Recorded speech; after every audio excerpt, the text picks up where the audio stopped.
Hello à tous, bienvenue dans cette nouvelle vidéo sur la chaîne de Lead Studio. Je m'appelle Thomas Mouflard, je suis le fondateur de Lead Studio. Nouveau setup, on a mis le pull rose aux couleurs de Lead Studio, j'espère que vous le voyez. On va se faire une vidéo où je vais aborder plusieurs thèmes dans la vidéo même. On va balayer un peu l'actu lead gen. Suite à la fin de ce premier quarter, il y a pas mal de choses qui sont passées, je pense, sur ces dernières semaines.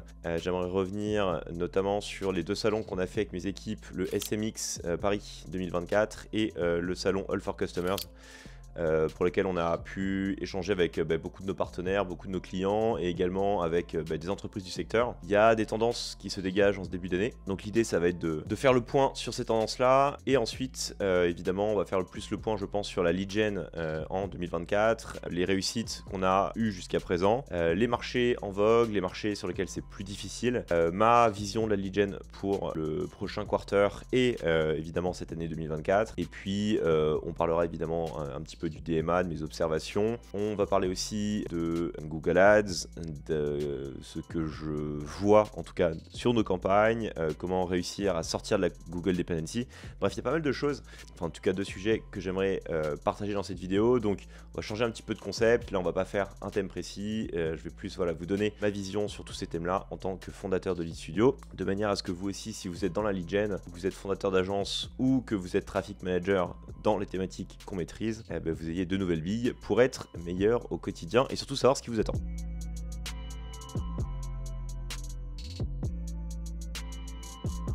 Alors, sujet numéro 1, les salons SMX et All for Customers. Déjà, ce sont des choses pour lesquelles Lead Studio n'a pas l'habitude. Enfin, en fait, on n'avait pas l'habitude d'aller à ce type de salon. Jusqu'à présent, j'en voyais pas trop l'utilité. Ceci dit, je suis clairement planté. Ce sont des super occasions en fait pour échanger déjà avec nos partenaires, pouvoir aussi montrer aux équipes qui sont derrière les ordinateurs, qui vont souvent générer les campagnes, aussi à qui tous ces leads là sont proposés. Donc c'est toujours intéressant d'échanger avec les partenaires et les clients. Donc un grand merci à tous ceux qu'on a pu rencontrer lors de ces deux salons, ils se reconnaîtront. Et donc ça nous permet aussi de sortir un peu la tête de l'eau. Donc déjà leçon numéro 1. Je vous encourage en tant que fondateur d'agence ou traffic manager ou si vous avez des postes à responsabilité dans votre boîte, à aller à ce type de salon, que ce soit par rapport à l'activité de votre boîte, des salons comme ce que nous on a fait, SMX, qui sont très techniques sur l'achat média, sur Google, le SEO, le SEA, le social ads, le tracking, la data, et des salons plus tournés sur les besoins de vos clients, donc des salons comme All for Customers. Après ça dépend évidemment de vos thématiques. En ce qui nous concerne, pas mal de choses déjà. Pour le SMX, ce qui est évident, c'est que j'ai quand même le sentiment que beaucoup d'annonceurs galèrent sur Google à plusieurs égards. Premièrement parce que c'est un outil, en tout cas le terme je pense qui est revenu le plus régulièrement, c'est quand même Black Box. Autant il y a quelques années, effectivement c'était assez facile de comprendre la logique et la subtilité de Google, à savoir que on savait sur quoi on diffusait, on savait globalement à qui on adressait nos messages marketing, que ce soit sur de l'achat de mots-clés, ou de l'achat d'audience. Aujourd'hui, les nouveaux formats, que ce soit Dimension, Performance Max, etc., restent des black box et donc du coup, il y a à la fois une incompréhension d'un point de vue annonceur où en gros, on va se dire mais ok, j'achète du média, mais à qui je diffuse, comment arriver à diffuser correctement et comment évidemment bien mesurer. Donc je sens qu'il y a clairement un besoin démystification de Google Ads. Alors c'est l'objectif de Lead Studio évidemment de vous partager des techniques sur Google Ads, en tout cas sur ma chaîne personnelle. Mais donc c'est intéressant parce que Google a un discours qui est très on va créer du Performance Max, du Dimension pour vous permettre, vous annonceurs, de mieux acheter du média, de simplifier la technicité Google Ads, et sur le terrain c'est tout le contraire, c'est plus on avance dans le temps, plus on a l'impression que Google devient une black box et qu'on comprend plus rien. Donc ça, c'était un petit peu le message de fond. Le deuxième message, c'était évidemment centré autour du DMA. Comment arriver à, encore une fois, pouvoir optimiser ses campagnes marketing, avoir le ROI le plus élevé sur ses campagnes, alors qu'on a de moins en moins de data et que la Commission européenne empêche maintenant les gatekeepers, j'ai fait une vidéo dédiée sur ma chaîne perso à ce sujet, de pouvoir collecter l'ensemble des données utilisateurs dans la mesure où l'utilisateur ne donne pas explicitement son consentement éclairé. Donc il y a, si vous voulez, un besoin, et j'y reviendrai probablement dans d'autres vidéos ou dans celle-ci, de technicité d'autant plus avérée que ce qu'on avait par le passé. Qu'est-ce que j'entends par technicité? En fait, aujourd'hui, un bon média buyer ou une personne qui va driver une stratégie marketing pour son entreprise de manière efficace, c'est quelqu'un qui va à la fois avoir la vision marketing, donc tout ce que je vous préconise de faire quand vous devez lancer des offres, être certain de votre positionnement, comment est-ce que vous marketez vos produits, vos offres marketing, tout ce qui va être landing page, proposition de valeur, funnel marketing, etc. Et en même temps, maintenant il y a un besoin de technicité assez monstrueux sur la manière dont vous allez pouvoir utiliser vos données existantes, nourrir les plateformes telles que Google et Facebook qui ont de moins en moins de data à cause du DMA pour que ces outils-là comprennent mieux vos audiences et diffusent votre message marketing aux bonnes personnes. Donc c'est tout l'enjeu où finalement, si aujourd'hui vous n'êtes pas capable d'avoir cette partie technicité, de se dire ok, c'est quoi, donc notamment sur Google, des bons signaux d'audience, c'est quoi mon tracking, comment est-ce qu'il est fait, comment est-ce que je vais créer des audiences de customers, donner à Google la donnée la plus qualitative possible, pas simplement des personnes qui ont fait une conversion sur mon site, mais peut-être redonner à Google en fait des données carrément issues de mon CRM pour lui donner la substantifique moi de mon business, à savoir mes clients, mes customers, ceux qui ont la meilleure lifetime value. Tout ça, ça demande évidemment beaucoup de technicité avec des remontées de conversion offline, etc., des connexions CRM. Donc je fais volontairement exprès d'utiliser ce type de jargon un petit peu technique parce que si en m'entendant parler, vous qui êtes directeur marketing, directeur d'agence, etc., vous vous dites je comprends rien, il y a un problème. Il y a un problème de votre côté et vous avez beau être maintenant le meilleur marketeur de la planète, vous allez avoir un gros manque à gagner si vous ne comprenez pas cette subtilité de la data. Parce que finalement, maintenant, les gatekeepers, donc Facebook, Google, ont besoin de vous pour comprendre votre audience, votre marché cible, à travers la data que vous allez leur donner, pour ensuite vous permettre de diffuser aux bonnes personnes. Notamment parce que les leviers de diffusion, aujourd'hui, sont de plus en plus larges et qu'il n'y a plus le choix. Encore une fois, voilà, sur Google, les audiences aujourd'hui sortent parties vont être petit à petit désactivées jusqu'à la fin d'année. Facebook Ads, je parle même plus du ciblage d'audience qui ne sert globalement plus à rien, ils n'ont plus beaucoup de données, ils sont totalement à l'aveugle, donc les seules données qu'ils vont avoir, ce sont vos données.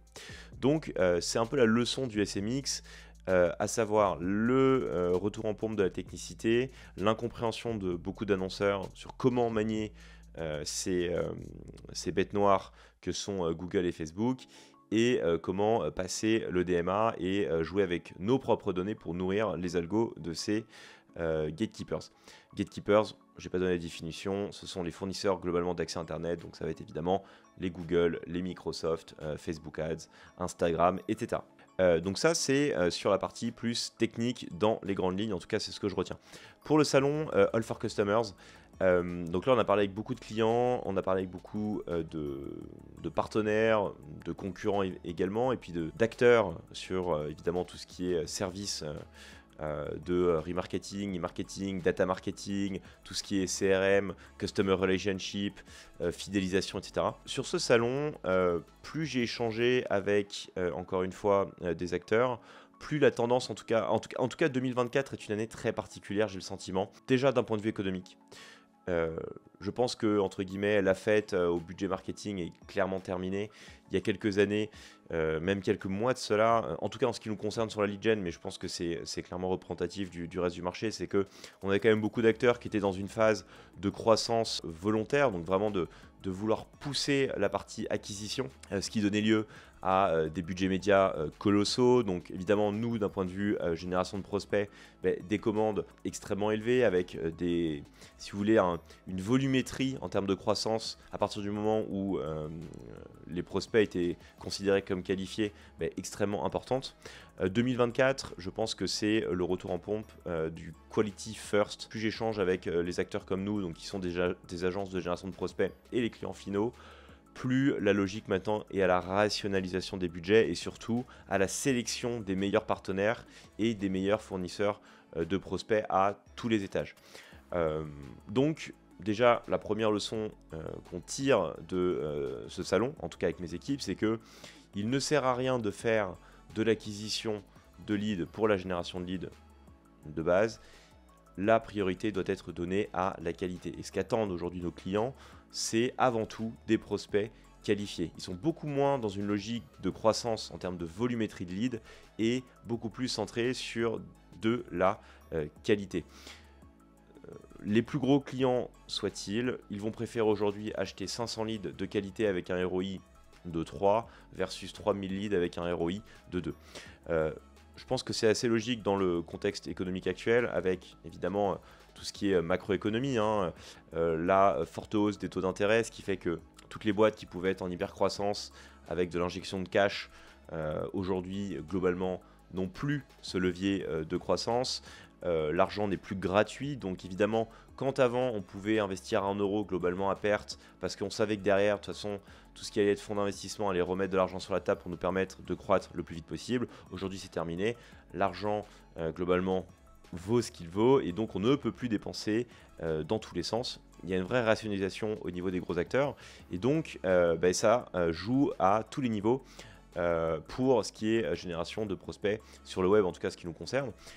Donc l'enjeu est d'abord au niveau de la qualité. Deuxièmement, c'est que je pense que les marges des acteurs finaux, en tout cas sur ce type de salon e-marketing, customer relationship, sont globalement réduites, encore une fois, parce qu'on parle à des marchés B2C, donc c'est du mass market à ce niveau-là. J'ai beaucoup échangé avec des acteurs qui étaient par exemple sur les télécommunications. Évidemment, du fait que le climat économique soit plus tendu, que l'inflation soit très élevée finalement, la population consomme moins, et donc ils consomment moins, la population évidemment moins d'argent à dépenser dans tout un tas de services, donc encore une fois ils ont des logiques de rationalisation. Donc pour les acteurs qui proposent ces services là, c'est pareil, il faut rationaliser, être meilleur, avoir des investissements qui sont les plus rentables possibles, et donc ça, forcément ça crée de la relation, ça crée des réactions en chaîne où tout finalement les acteurs partenaires des top players vont devoir être excellents. Et encore une fois, il y a une rationalisation et une sélection, je pense, qui se fait par le bas, où tous les acteurs qui malheureusement n'avaient pas une valeur extrêmement forte auprès de leur audience cible vont petit à petit mourir, et je pense qu'on va avoir une vraie consolidation en 2024. Ce qui fait que nous, d'un point de vue agence de génération de prospects, sur l'état du marché aujourd'hui, c'est un marché qui reste très très éclaté, où il y a encore une panoplie de sites éditeurs, d'annonceurs, d'intermédiaires, puisque encore une fois ce sont des marchés qui sont très dynamiques, et plus je discute avec des acteurs du marché, plus je sens que ça va se consolider. Beaucoup d'acteurs devraient mourir, qu'il devient très très difficile maintenant de se lancer en tant que qu'agence de génération de prospects. Pourquoi ? Parce que beaucoup d'acteurs déjà établis ne vont plus souhaiter prendre de risques à tester des nouveaux acteurs, mais vont plus chercher à travailler, à repenser des partenariats déjà établis avec des acteurs de confiance. Et vous, en tant qu'acteur, en tout cas nous, Lead Studio, en tant qu'agence de génération de prospects, on sait que les deals qu'on a aujourd'hui peuvent s'arrêter à tout moment si on n'est pas capable de délivrer la qualité, et que aussi de notre côté, on va chercher à davantage travailler avec des acteurs qui sont établis, qui ont une bonne valeur ajoutée auprès de leur audience cible, qui sont sérieux, solides, et qu'on va préférer travailler sur la rétention plutôt qu'aller chercher de nouveaux clients. J'en parlais dans une des vidéos précédentes ou sur des posts LinkedIn, je sais plus. On a refusé pas mal de clients dernièrement parce qu'on préfère se concentrer sur nos marchés existants, sur nos clients existants, comprendre leurs problématiques, passer plus de temps avec eux pour répondre à cette problématique de qualité, plutôt que, encore une fois, travailler sur la quantité, c'est de rentrer un maximum de clients et finalement faire du médiocre à tous les étages. Donc ça, c'est sur la partie plus marché, économie, en tout cas en ce qui nous concerne dans le lead gen. Le dernier point qui est ressorti aussi de ce marché, c'est évidemment les tendances autour de l'IA générative, le SEO, etc. Quid, encore une fois, de tous ces nouveaux outils et cette tendance. Moi je suis assez sur la défensive par rapport à tout ce qui est IA. Je pense qu'on n'est qu'au début de cette vague-là. Encore une fois, il y a beaucoup d'acteurs qui vont essayer d'en profiter pour mieux marketer leurs offres, etc. J'ai pas le sentiment d'avoir vu des choses qui m'ont ébloui à ce marché en termes d'IA générative, d'IA conversationnelle, d'analyse de données pour tout ce qui est parcours client, fidélisation. Il n'y a rien qui m'a vraiment transcendé, si ce n'est qu'on sent quand même que les acteurs souhaitent être les premiers à trouver la pépite qui va leur permettre globalement d'avoir, grâce à l'IA, le meilleur speech analytics, la meilleure compréhension de leur audience, la meilleure compréhension de leurs clients pour proposer le bon service, éviter le churn, etc. Et pareil au niveau de l'acquisition et de la génération de prospects, comment se différencier en tant que marque, comment créer de la relation, comment développer la notoriété de sa marque grâce à l'IA. Mais encore une fois, tout ça reste très flou. Certes, j'ai pas été convaincu, mais je sens que les acteurs sont en demande de ça, et que donc si vous êtes aujourd'hui un acteur qui a la possibilité de travailler avec des outils IA, ben, clairement, vos clients finaux vont être très attentifs à ce que vous proposez, et ça va être probablement un moyen pour vous de vous démarquer. Euh, En ce qui nous concerne chez Elite Studio, on utilise évidemment pas mal d'IA pour tout ce qui est vidéo, création d'expériences de conversion. Maintenant, on reste aussi très au fait que tout ça est assez embryonnaire, et que ce qui fonctionne jusqu'à présent fonctionne très bien, et il ne faut pas non plus s'éparpiller, notamment dans cette logique de qualité. Il ne faut pas prendre trop de risques non plus, et se reposer sur nos acquis et nos forces. Donc voilà pour le salon e-marketing. Et ce que on peut en dire, en tout cas, ce sont de très beaux moments pour échanger avec vos clients, vos partenaires, et comprendre ce qui se passe. Au niveau de la lead gen et donc de ces 3 premiers mois, ce que je vous disais, c'est au niveau, encore une fois, achat média, il y a plusieurs choses qu'on observe chez Lead Studio. Premièrement, c'est qu'il y a quand même une grosse inflation sur les coûts d'acquisition, puisque, encore une fois, comme je pense qu'il y a une rationalisation des budgets, tout le monde va essayer d'aller diffuser des campagnes marketing sur les meilleures audiences et les meilleurs placements. Donc, ce qu'on voit globalement, c'est une hausse des CPC sur le search, puisque ça reste un des leviers principaux d'acquisition pour tous les clients qui souhaitent évidemment faire de la qualité en termes de génération de prospects.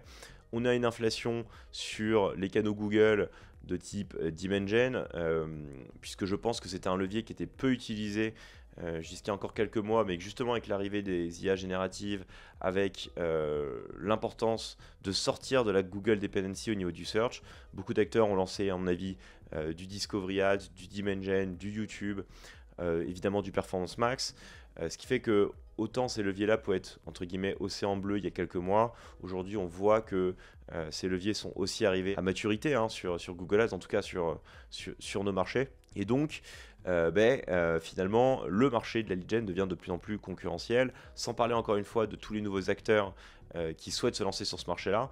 Alors je vous le disais juste avant, c'est que je pense que c'est un marché qui va se consolider, c'est évident, mais en même temps qui se démocratise. De plus en plus de personnes, par exemple au contenu que je peux créer moi aussi de mon côté, voient les opportunités au niveau du marché de la lead gen, qui est un marché colossal, qui je pense n'a pas encore été globalement disrupté par des acteurs spécifiques, et donc on a quand même toujours une panoplie d'acteurs qui viennent se lancer, donc ça augmente la concurrence, et aussi dans ce souci de qualité, on voit beaucoup de pure players qui avant avaient tendance à externaliser leur acquisition à des agences de génération de prospects, et aujourd'hui on les voit en marque propre diffusées sur les réseaux pour proposer leur offre en direct. Donc on voit aussi qu'il y a une grosse réinternalisation des top acteurs qui eux évidemment ont des budgets gigantesques et qui viennent créer cette inflation sur les coûts.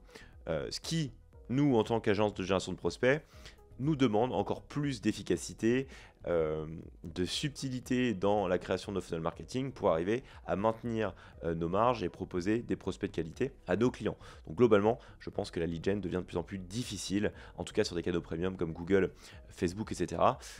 Plus je parle aussi à des acteurs, plus je vois que les leviers classiques, SMS marketing, email marketing, tout ce qui est push, etc.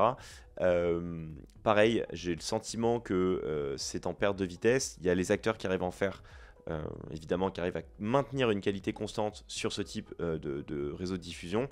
Malheureusement, on sait que ce n'est pas forcément les canaux sur lesquels on va pouvoir avoir la meilleure qualité possible. Et en plus, par rapport à toutes les nouvelles législations qui sortent au niveau du RGPD, du DMA, etc., on voit que tous les canaux emailing, etc., ne sont pas forcément aujourd'hui les meilleurs canaux pour générer de la qualité. Ce qui fait qu'encore une fois, tous ces acteurs qui étaient spécialisés dans la collecte d'intentions et de prospects via l'emailing ou autre se rabattent aujourd'hui sur de l'achat payant. Ça crée encore de l'inflation et donc plus de concurrence. Donc encore une fois, il faut être excellent aujourd'hui pour arriver à triompher sur la génération de prospects, sur de l'achat média, sur du Facebook, du Google, du native, etc. Alors ce qui est passionnant, parce qu'évidemment on ne peut plus se reposer sur nos lauriers, il faut toujours essayer de chercher des nouveaux moyens de générer du prospect qualifié, trouver de nouveaux argumentaires marketing, aller chercher de nouveaux leviers. Bref, c'est passionnant.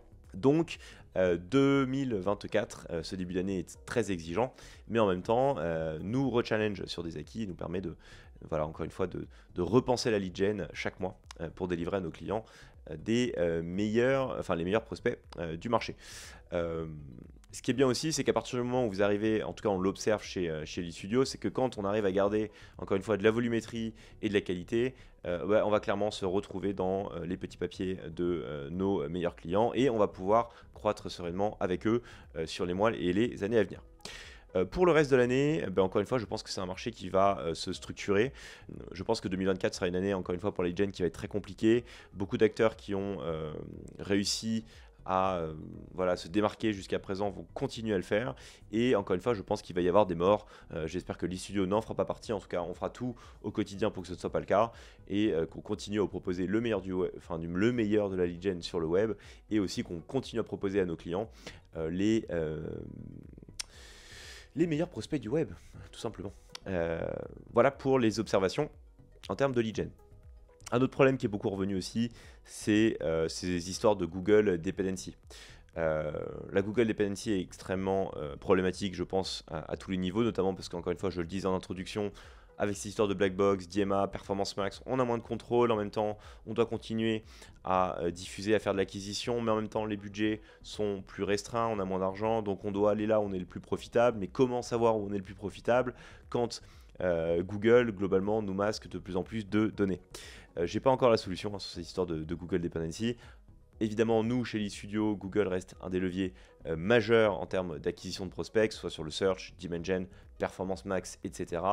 Ce qui est important juste, c'est, voilà, encore une fois, de bien consolider vos offres d'un point de vue marketing. Je me répète, mais c'est vraiment la tendance actuelle en 2024 et savoir jouer avec ses propres données. Je vous encourage d'ailleurs à regarder mon échange avec Jérémy Lacoste dans le podcast Insubmersible, qui partage sa vision chez Meilleur-Taux sur comment est-ce qu'ils structurent leur acquisition. Et plus vous parlez avec des acteurs comme Jérémy, justement, plus vous voyez à quel point la donnée, encore une fois, que vous avez en interne va vous permettre d'être excellent et de sortir de cette Google Dependency pour aller globalement mieux comprendre vos audiences, les cibler au bon endroit, au bon moment, que ce soit sur du Google, du Facebook, du TikTok ou tout simplement la Customer Relationship via du SMS, du mail, etc.